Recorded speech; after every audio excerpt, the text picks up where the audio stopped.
Assalamu alaikum. Welcome again in the online classes of 10th class mathematics. इस वक्त हम quadratic equation पढ़ रहे हैं। हमने क्वाड्रेटिक इक्वेशन का इंट्रोडक्शन बताया, क्वाड्रेटिक इक्वेशन क्या होती है। उसके बाद हमने बताया क्वाड्रेटिक इक्वेशन का सॉल्यूशन क्या होता है, वो भी हमने पढ़ा। अब हम एक्सरसाइज 4.2 का क्वेश्चन नंबर 1 का फर्स्ट पार्ट लेंगे। यहाँ पर एक क्वाड्रेटिक इक्वेशन है x² - 3x - 10 = 0। यहाँ पे क्वेश्चन जो है क्वेश्चन नंबर 1 में जितने भी पार्ट्स हैं, तो यहाँ पे बताया गया है कि जो भी क्वाड्रेटिक इक्वेशन आपको दी जाएगी, इनको आप सॉल्व कीजिए, यानी इनके आप सोल्यूशन निकालो, इनके सोल्यूशन आप ढूंढो। सोल्यूशन अभी जो हम बता रहे थे पिछले लेक्चर में, ऐसे नंबर ढूंढो जब हम उनको इस क्वाड्रेटिक इक्वेशन में अगर हम उनको डालेंगे तो left side should become equal to right side, तो उसी को हम कहेंगे सोल्यूशन। तो हमें इन क्वाड्रेटिक इक्वेशन का सोल्यूशन निकालना है। तो सोल्यूशन निकालने के लिए क्वाड्रेटिक इक्वेशन में एक मेथड है फैक्टराइजेशन मेथड, दूसरा मेथड है factorisation method. Factorisation method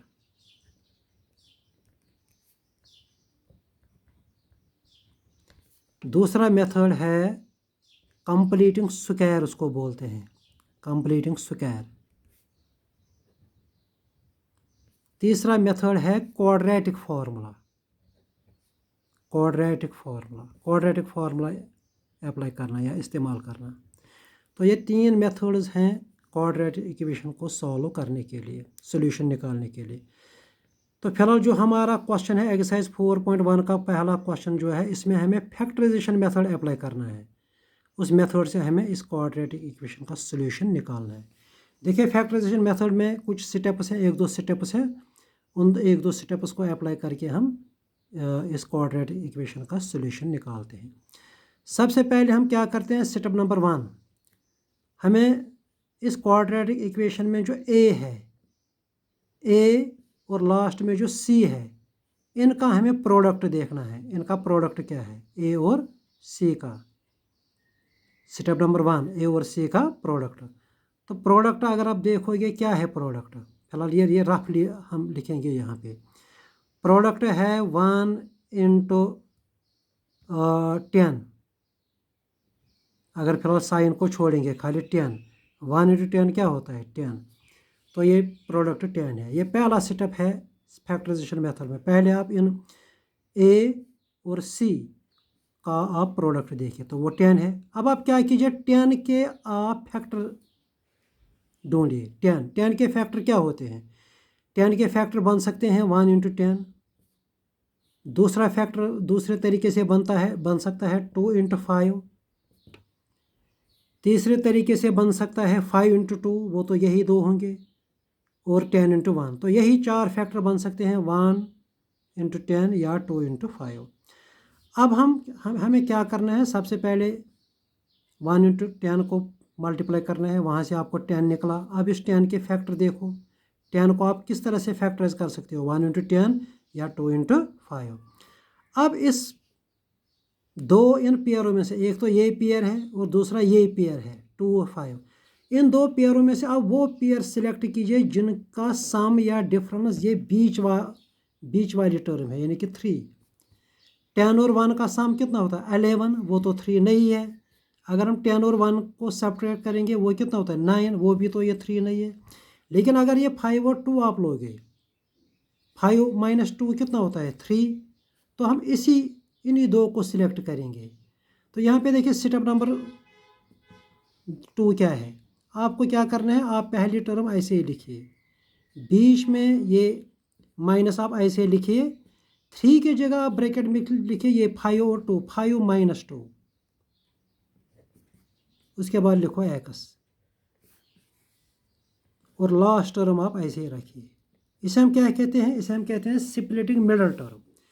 middle term जो है इसको आप स्प्लिट कीजिए, इसको आप 2 हिस्से कीजिए, लेकिन 2 हिस्से वही होने चाहिए जो इन 2 एक्सट्रीम नंबरों का जो आपको प्रोडक्ट निकला, वो प्रोडक्ट क्या निकला 10, उसी 10 के वो फैक्टर होने चाहिए।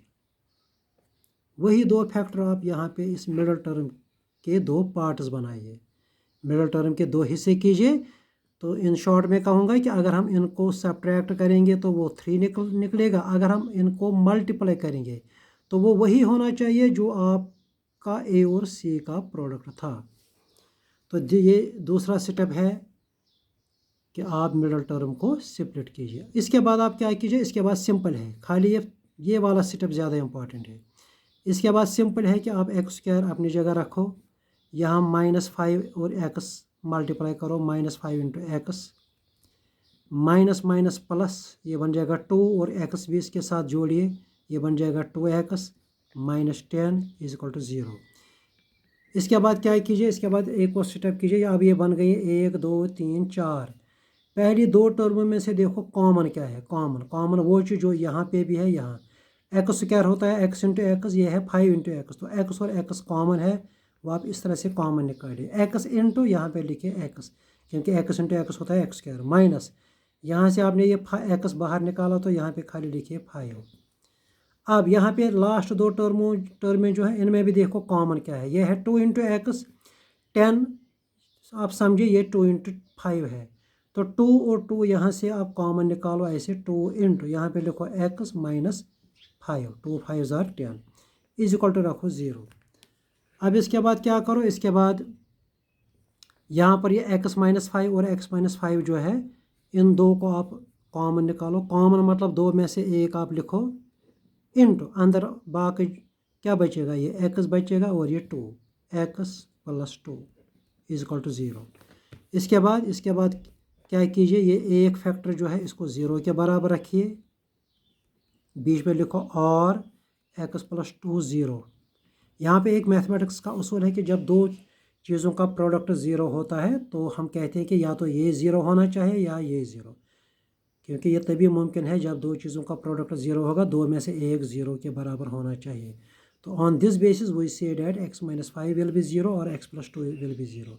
अगर यहाँ -5 को दूसरी साइड लेते हैं तो x विल बिकम 5, यहाँ पे अगर आप +2 को दूसरी साइड लोगे तो x विल बिकम -2।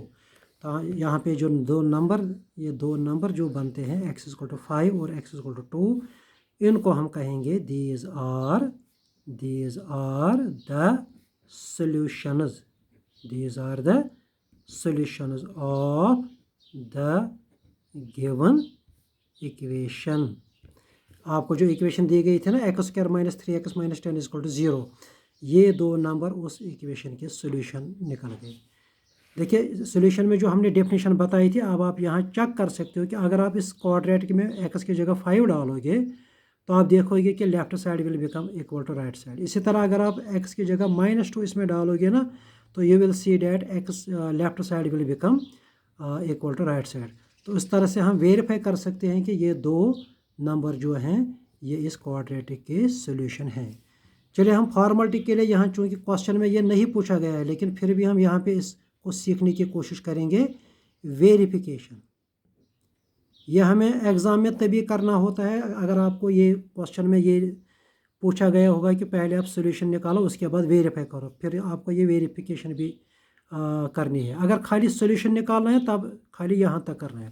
देखो वेरिफिकेशन क्या करना है, वेरिफिकेशन में आपको क्या करना है, 5 आप ऊपर क्वाड्रेटिक इक्वेशन में आप क्या करो, वो इसमें आप x की जगह 5 डालो, put x = 5 in given quadratic equation we have, इसको हम वेरिफिकेशन कहते हैं। तो अगर हम इसमें x की जगह 5 डालेंगे तो क्या बनेगा, we will get 5² माइनस, उसके बाद है 3 इंटू एक्स, तो बन जाएगा 3 इंटू 5, उसके बाद क्या है -10 = 0। अब ज़रा यहाँ पे देखो ये क्या बन जाएगा, 5² क्या होता है 25 -15 -10 = 0। 25 को अपनी जगह रखो, -15 -10 ये दोनों सेम साइन है तो ये ऐड होंगे, ये बन जाएगा -15 -10 -25 = 0। That implies 0 = 0। देखो यहाँ पे बन गया ना 0 = 0, तो इससे हमें वेरीफाई होता है कि x = 5 जो है ये इस क्वाड्रेटिक इक्वेशन का सोल्यूशन है। इस तरह अगर आपको चेक करना है कि x = -2 जो हमने आंसर निकाला क्या ये सही है, क्या ये भी गिवन क्वाड्रेटिक इक्वेशन का सोल्यूशन है, तो इसको भी आप क्या करो, इसको भी आप इस तरह से लिखो, put x is equal to -2 in given equation we have, तो वहाँ पे क्या बनेगा, वहाँ पे बनेगा -2 स्क्वायर, x की जगह हमें देना है -2, तो वी विल गेट -2 स्क्वायर, फिर -3 इंटू उसके बाद है ना x की जगह आप दीजिए -2, उसके बाद क्या है, उसके बाद है -10, तो -10 अपनी जगह लिखो इज इक्वल टू 0। तो ये बन जाएगा -2 का स्क्वायर होता है 4 माइनस प्लस 3 2 ज़ार 6 -10 इज इक्वल टू 0। 4 + 6 होता है 10, 10 - 10 इज इक्वल टू 0, 10 - 10 क्या होता है 0, 0 इज इक्वल टू 0। तो इस तरह से हमें वेरीफाई होता है कि x इज इक्वल टू -2 भी इस क्वाड्रेटिक इक्वेशन का सोल्यूशन है। तो ये हम एग्ज़ाम में अगर हमें वेरिफिकेशन नहीं भी करनी होगी, हम चेक कर सकते हैं कि क्या ये आंसर जो हमें निकले क्या ये सही है। तो आप इस तरह से थोड़ा रफली इसको चेक कर सकते हैं कि अगर ये 0 इज इक्वल टू 0 बनता है तो इससे वेरीफाई होता है या चेक होता है कि हाँ ये दो नंबर जो हमने निकाले ये वाकई तौर पर इस क्वाड्रेटिक के सोल्यूशन हैं। अस्सलाम वालेकुम।